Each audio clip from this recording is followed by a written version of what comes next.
Next on Newsmax Prime, from Republicans and Democrats, unconventional wisdom concerning the upcoming conventions. Alan Dershowitz on the left and Richard Viguerie on the right preview what we'll see this summer. Also ahead, the audience didn't like what it saw on stage Saturday night in New York. Hillary Clinton and Bill de Blasio get booed by their liberal pals. Plus, the speaker just can't get enough of the spotlight. Paul Ryan with yet another high-profile pronouncement, again denying he'll run for president. And there's no denying the success enjoyed by a certain children's author who turns 100 today. We'll celebrate her life and her books, Reading, Writing, and Right Thinking, all a part of Newsmax Prime, starting right now.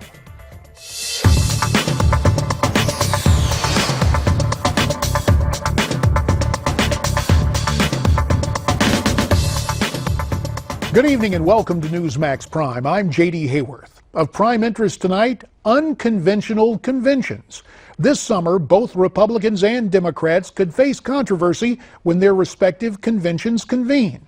Foreshadowing possible disputes, the dissension on display right now. Miranda Kahn has more.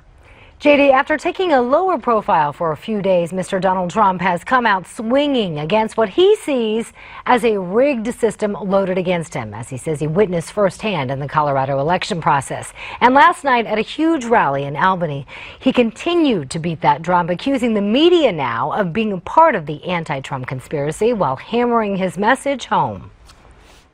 I'm millions of votes ahead, which they don't even talk about. They never even mention it. They talk about delegates, and I'm hundreds of delegates ahead, but the system, folks, is rigged. It's a rigged, disgusting, dirty system. It's a dirty system. And only a non-politician would say it, because I don't care. Look, if it doesn't happen, I'm here for one reason: make America great again. That's the only reason. That's the only reason. Mr. Trump did get some good news earlier today on the delegate front after Missouri Secretary of State officially named Mr. Trump the winner in the Show Me state by a very narrow margin, awarding him the 12 at-large delegates. In an equally close race, Hillary Clinton was also named the winner there, edging Bernie Sanders by a mere 1,500 votes. Although struggling in the last few rounds of primaries, Mrs. Clinton has shifted gears and has now turned her attention to Republican frontrunner Donald Trump, as seen in this recently released ad titled Stronger Together. He says we should punish women who have abortions. There has to be some form of punishment. That Mexicans who come to America are rapists. They're rapists. And that we should ban Muslims from coming here at all. Total and complete shutdown. Donald Trump says we can solve America's problems by turning against each other. It's wrong, and it goes against everything New York and America stand for. House Speaker Paul Ryan, who has been the focus of speculation that he might seek the GOP nomination during a contested convention, announced this afternoon he is in fact not interested in running for president. Of course, Ryan's critics were quick to note that he issued the same sort of denial before becoming the Speaker of the House. JD, back to you. Miranda, lots to keep up with. Let's continue to talk politics. We're pleased to be joined via FaceTime by Harvard Law professor and Newsmax blogger Alan Dershowitz. Alan, also the author of several bestsellers, including his latest, Abraham, the world's first, but certainly not last, Jewish lawyer. And Skyping in from Northern Virginia, the chairman of conservativehq.com, Richard Viguerie. For purposes of full disclosure, we should note that Richard has endorsed Senator Ted Cruz for president, and unless Alan Dershowitz wants to correct me, we believe he is firmly in Hillary Clinton's corner for the presidency. At any rate, gents, thanks to you both for your time tonight here on Newsmax Prime. And Richard, since you're on the right side of the screen, I'm going to start with you. Obviously, you're a Cruz guy. What do you think of Donald Trump and his gripes? Is he legitimate, pointing out the criticisms he has? Well, I think, several things. Yes, the system is rigged. Ryan Priebus, Mitt Romney changed the rules at the 2012 convention in Tampa, Florida, to make sure, in their opinion, that the establishment candidate would prevail in 2016. And so in that sense, there's a very real rigging of the rules. But the rules are there. And Trump likes to brag regularly about how he can solve this problem and that problem by hiring smart people. He surrounds himself with smart people. Well, where are the smart people who studied the rules? The rules have been out there for 4 years now. And Ted Cruz knows those rules and other Republican candidates, but somehow or another Donald Trump was too busy tweeting in the middle of the night to study the rules. So he's got nobody to blame but his incompetent staff. All right, well, let me turn to Alan Dershowitz. And Alan, help me with this. The Democratic Party has a feature in its delegate process that seems to me to be decidedly undemocratic. The super delegates. What happened to the notion of one person, one vote? Well, it wasn't accepted by the framers of our Constitution. Remember, the framers of our Constitution didn't leave the election in the hands of the people. It left it in the hands of wise electors to avoid democracy and the excesses of democracy.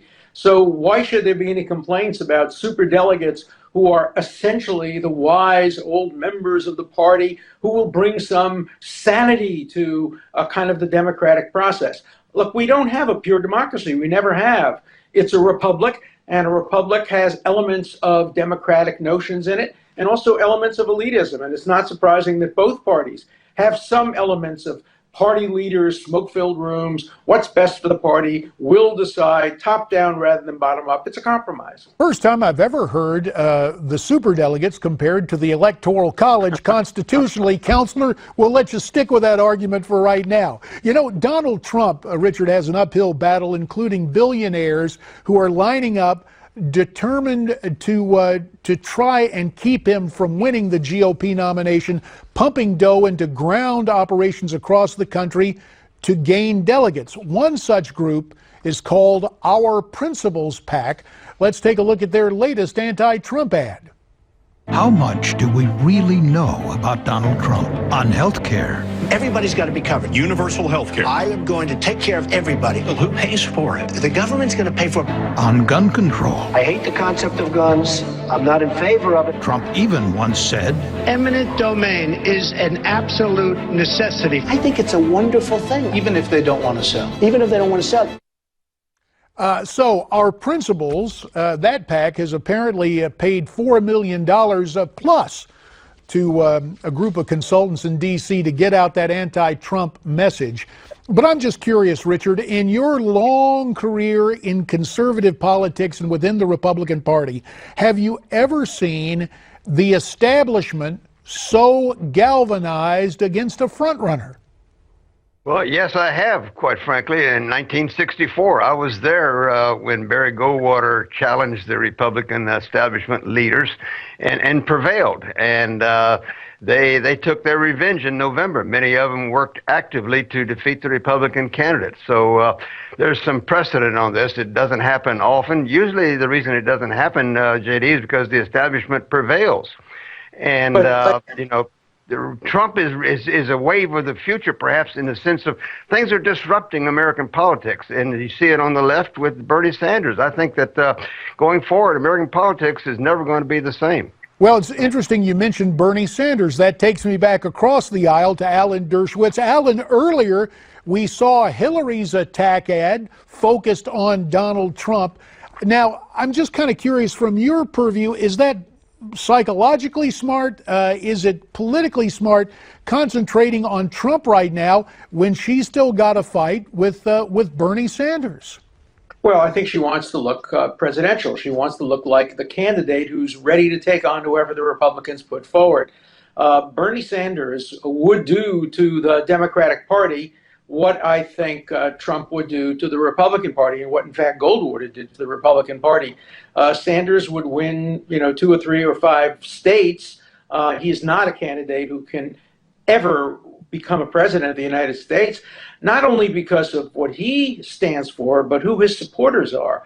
I mean, his supporters, many of them represent the most extreme hard left in American society, much like some of the supporters of the Republican candidates represent the hard right. We are a centrist country, and we should have centrist candidates from both parties. And I always want to be able to go into the ballot and say, look, here's my preference on one side, but I would be satisfied if the candidate of the other side won. I wouldn't feel that way if either Bernie Sanders or Donald Trump were the nominees of either party. Well, that's interesting, Alan, although I got a feeling you would be saying the same thing were this 1980 and Ronald Reagan was running. Somehow you might not classify him as a centrist, but I understand. No, I liked Ronald. I always liked Ronald Reagan. I had met him. I liked him. I really thought he was a very decent man. I remember his history with the a film industry where he was a centrist and a moderate. So, Ronald Reagan fit into the category of somebody who I would have not So minded he was center right. He wasn't the extremist. We don't need to fight that one over again. I appreciate it. But in retrospect, I would today vote for Ronald Reagan over Jimmy Carter. You give me that vote back, I'll give you Ronald Reagan over Jimmy Carter any day. There's our headline tonight on Newsmax.com. Hey, listen, Alan, there's something else going on, I guess, in terms of politics at times lines up like entertainment. And former Secretary Clinton got in some hot water over a joke she told at a charity dinner this past weekend. She was sharing the stage with New York Mayor Bill de Blasio. Let's take a look and listen to what was said. Thanks for the endorsement, Bill. Took you long enough. Oh, snap! Sorry, Hillary. I was running on CP time. That's not, I don't like jokes like that, Bill. That's not funny. Cautious politician time. I've been there.